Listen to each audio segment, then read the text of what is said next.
एक वक्त की बात है, एक गांव में एक जालिम ठाकुर रहता था जिसके पास बहुत धन दौलत थी।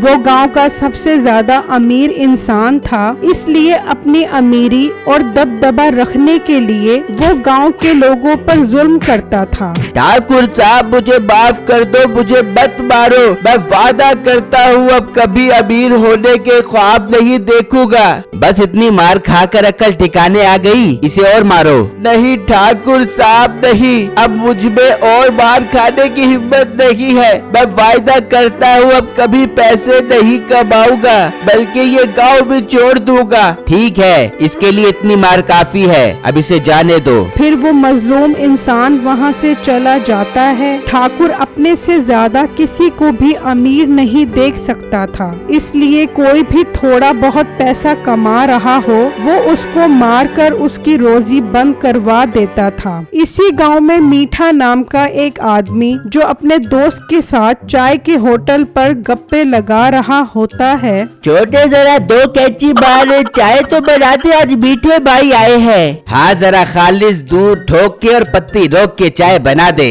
भाई बेफिक्र हो जाओ, ऐसी मजेदार चाय बना कर दूंगा। बस मुंह पे उंगली ठोक के और आवाज रोक के बैठे रहो, अभी भेजता हूँ आपके पास कैंची बार चाय। और सुनाओ मीठे, क्या हो रहा है आजकल? कोई काम वगैरह भी कर रहे हो या वर्क एट होम में बिजी हो? यार मुझे काम करने की क्या जरूरत है, बीवी मेरी घरों में जाके काम करती है और मैं घर में आराम करता हूँ। यार वो तुझे कुछ नहीं कहती है कि मैं अकेली काम करती हूँ, तू रोटियाँ तोड़ता है। मैंने उसे कुछ कहने जोगा छोड़ा ही नहीं है। जब वो काम करके आती है तो मैं बिस्तर पर गुर्दों का मरीज बन के लेट जाता हूँ और गुर्दों और फेफड़ों की बीमारियों का बहाना बनाकर उससे पैसे ठगता हूँ। वाह यार, तू तो बहुत कारीगर है, मुझे भी लगता है ऐसी चालें चलनी पड़ेगी। वो अभी बातें कर रहे होते हैं और चाय आ जाती है, और जब मीठा चाय पीता है, थू, इतनी गंदी चाय। ओए तू पैसे तो मुंह फाड़ के मांगता है और चाय इतनी गंदी बनाता है। और भाई पैसों की बात मत करो, ठाकुर साहब ने सुन लिया तो लेने के देने पड़ चाय के। क्या मतलब? बेटे तुझे नहीं पता, इस गांव में जो भी पैसा कमा के अमीर बनने की कोशिश करता है, ठाकुर साहब उसे बार बार के दरिया बना देते हैं। वो अपने से ज्यादा किसी को भी अमीर नहीं होते देखना चाहते। अच्छा तो ये बात है, इसलिए लोग डरते हैं। हाँ भाई डरते भी है, और जो पैसा कमाते हैं वो मरते भी है। अच्छी बात है, इस तरह तो मैं काफी फायदा उठा सकता हूँ। कैसा फायदा बीटे? ये एक राज की लंबी बात है, किसी दिन आई मेरे पास, तुझे लंबा लिटा कर सुनाऊंगा। अब मैं जा रहा हूँ, बेगम ने आटा मंगवाया था वो लेना है। फिर मीठा वहाँ से चला जाता है और आटे की दुकान पर आता है। ओ गुलगुले मोटे, 5 किलो आटा दे दे। अरे वाह मीठे भाई, आज तो बहुत सेहतमंद लग रहे हो। नसीबो बाजी काम पड़ गई होंगी ना, इसलिए अवाड़ा गर्दी कर रहे हो। ज्यादा बातें न कर, 5 किलो आटा दे। और क्या रुपए किलो दे रहा है? मीठे भाई सिर्फ 100 रुपए किलो है आटा।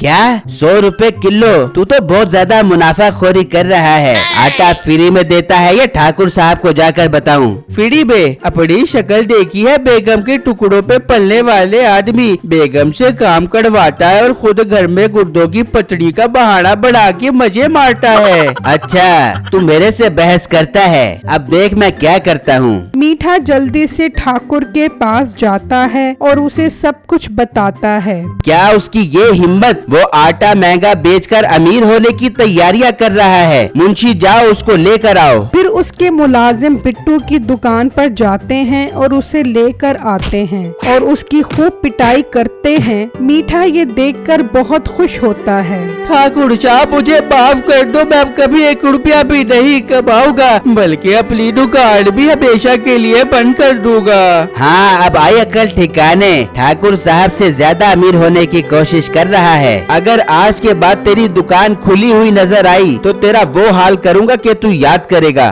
फिर बिट्टू अपनी दुकान बंद करके घर पर ही बैठ जाता है। ये ठाकुर तो बहुत जालिम है, अगर हम दुकान नहीं खोलेंगे तो खाएंगे कहाँ से? बेगम मुझे कुछ समझ नहीं आ रहा, मैं क्या करूं? पीठे ने मेरे साथ बहुत जुल्म किया है। आप फिक्र ना करें, अल्लाह कोई ना ना कोई रास्ता निकाल देगा। हाँ बेगम, अब मुझे शहर जाकर ही कमाना पड़ेगा। अब इस गांव में मैं कुछ नहीं कमा सकता। फिर बिट्टू घर से निकलता है और जंगल के रास्ते शहर की तरफ जा रहा होता है। तो रास्ते में एक बहुत बड़ा दरख्त होता है जिस पर चुड़ैल और उसका बच्चा बैठे होते हैं। अम्मी जान, मोटी चर्बी वाला इंसान आ रहा है। अम्मी जान, इसकी चर्बी पे काला नमक लगा कर खिलाओ ना। अम्मी जान, आने दे मेरे बेटे से करीब आने दे, इतना उतावला न हो। आज तुझे मोटी खुशबू मारती चर्बी पर काला नमक लगा कर खिलाओगी। फिर बिट्टू जैसे ही करीब आता है वो दोनों नीचे उतर आते हैं। बिट्टू उन्हें देखकर डर जाता है। चलो मोटे लड़के, अपनी चर्बी निकाल दे, मैंने अपने बेटे को खिलानी है। चुड़ैल बाजी, मेरे साथ से जुलम मत करे। मैं इस गाँव से टंगा आकर शहर कमाने के लिए जा रहा हूँ। अब तो मेरे अंदर चर्बी भी खत्म हो गई है। ठाकुर ने मार मार कर मेरी सारी चर्बी सुखा दी है। अम्मी जान, इस पर तरस न खाने लग जाएं। अगर इसकी चर्बी नहीं है तो इसकी पोटी से बड़ी आंतरिया निकाल के खिला दे, बहुत जोर की भूख लग रही है। अम्मी जान, रुक जा मेरे लाल, रुक जा। देखिए कितना परेशान है, इसकी मदद करने दे मुझे। अम्मी जान, तू कौन सी चुड़ैल है जो सब पे तरस खाती रहती है, बस मेरे ऊपर नहीं खाती। खुद भी तू सब्जियां खाती और मुझे भी सब्जियां खिलाती है। तू चुड़ैल नहीं, चुड़ैल के नाम पे धब्बा है। अम्मी जान, ये कहकर उसका बेटा गुस्से में गायब हो जाता है। देख ले लड़के, तूने अपनी चर्बी निकाल कर नहीं दी तो मेरा बेटा गुस्से में गायब हो गया। चुड़ैल बाजी, मैं आपको बता रहा हूँ, मेरी सारी चर्बी ठाकुर ने मार मार के खत्म कर दी है और साथ साथ मेरा कारोबार भी बंद करवा दिया है। लड़के, अगर मैं तुझे ऐसी चीज दूं जिससे तुम्हारी गरीबी हमेशा के लिए खत्म हो जाए तो क्या तू मेरे बेटे को मुर्गी की आंतड़ी और कलेजी पोटा ला के देगा? जी जी चुड़ैल बाजी, बल्कि मैं आपके बेटे के लिए आंतड़ियाँ, कलेजी और पोटो के अलावा मुर्गी की बीठे भी लेकर आऊंगा। वो चुड़ैलों को बहुत पसंद होती हैं, उन्हें खाकर चुड़ैलें बीठे करती हैं। ठीक है लड़के, ये जादुई डब्बा है, इस पर ये मंत्र पड़ी, मुर्गी की कलेजी और पोटा ना दिया तो मैं मारूंगी चाटा। इससे पहले मैं मारू चाटा, चुप करके आ जा। इसमें जादुई आटा, ये मंत्र पढ़ते ही इसमें जादुई आटा जाएगा। मजे से इस्तेमाल कर, खत्म ही नहीं होगा। वाह चुड़ैल बाजी, आपका बहुत बहुत शुक्रिया जो आपने मेरी मदद की। फिर बिट्टू उससे डब्बा ले लेता है और वहाँ से चला जाता है। और जब वो घर की तरफ आ रहा होता है तो नसीबो कैंची घर का काम करके आ रही होती है। तो वो उसके हाथ में डब्बा देखकर कहती है, मोटे, ये तेरे हाथ में डब्बा कैसा है? नसीबो बाजी, ये कोई आम डब्बा नहीं है बल्कि आटे की चक्की है। तो पागल तो नहीं हो गया? नहीं, मेरी आंखों में क्या मोतिया उतरा हुआ है जो मैं डब्बे को चक्की समझूं? मुझे पता था आपको यकीन नहीं आएगा। ये देखो इसका कमाल, मुर्गी की कलेजी और पोटा ना दिया तो मारूंगा चाटा। इससे पहले मैं मारू चाटा, जल्दी से आजा, इसमें जादुई आटा।